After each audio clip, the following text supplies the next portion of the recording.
All right, we are going to simplify some radicals. So the first thing that we are going to need to know are our perfect squares. Now, you can generate this list with your calculator, no big deal. 1 times 1 is 1, 2 times 2 is 4, 3 times 3 is 9, 4 times 4, 5 times 5, 6 times 6, and so on.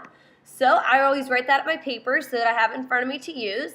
And a list of perfect cubes. 1 times 1 times 1, 2 times 2 times 2, 3 times 3 times 3, 4 times 4 times 4, 5 times 5 times 5. So we are going to reference those numbers as we work.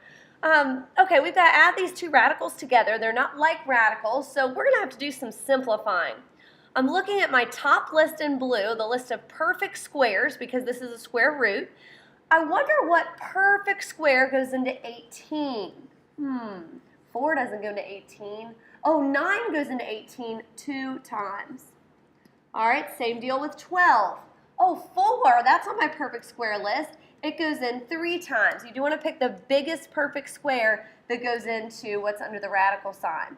Now, the square root of 9 is 3, so I'm going to pull it out front.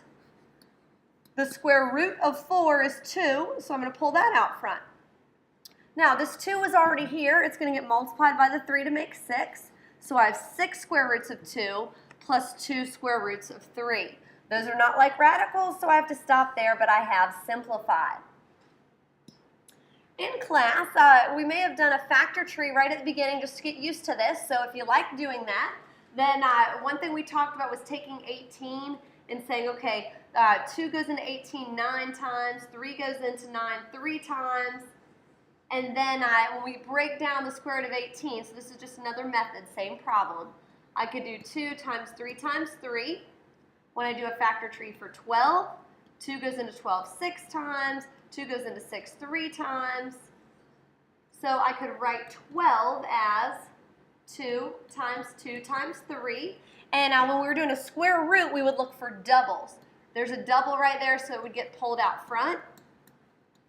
There's a double right here, and that would get pulled out front. So we still end up with the same answer, just a different method. So whichever one you prefer, whichever one makes you happy. All right, I've got a couple more examples for us up here. Let's get some of this out of the way.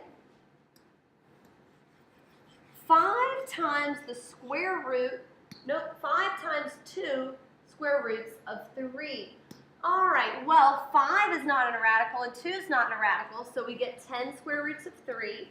Done. Example 3. This time, 5 is under the radical and 3 is under the radical, so those are the two we'll multiply together. So 2 is outside the radical, it stays outside the radical. 5 and 3 are under the radical, so 5 times 3 is 15. We can't simplify that anymore, so there we go.